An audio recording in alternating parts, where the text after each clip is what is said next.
আমাদের যে বিগত দিনের আন্দোলনটি ছিল একমাত্র এবং সর্বোপরি কিন্তু বাংলাদেশে গণতন্ত্র এবং জনগণের অধিকার প্রতিষ্ঠার লক্ষ্যে।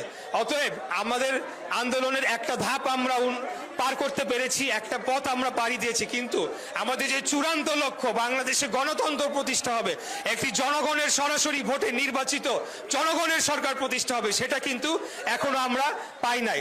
অতএব আমাদের লড়াইটা শেষ হয়ে যায় নাই। আমি বলবো যদি প্রয়োজন হয় আগামী দিনে আমাদের নেতা দেশনায়ক তারেক রহমান যদি নির্দেশ দেয় আবারও আমরা প্রয়োজনে জীবন দেওয়ার জন্য প্রস্তুত রয়েছে, কিন্তু এই বাংলাদেশের জনগণের সরকার প্রতিষ্ঠা না হওয়া পর্যন্ত আমরা রাজপথ চড়ে যাব না ইনশাআল্লাহ। এই দেশটা কারো বাবার সম্পত্তি না, আমরা আগেও বলেছি এখনো বলছি। অতএব কোনো একটি দলকে সুবিধা দেওয়ার জন্য অথবা একটি গোষ্ঠীকে সুবিধা দেওয়ার জন্য জাতীয় নির্বাচনকে পেছানোর যে কোনো ষড়যন্ত্র, যে কোনো কুচক্রান্তকে আমরা অবশ্যই রুখে দিব ইনশাআল্লাহ।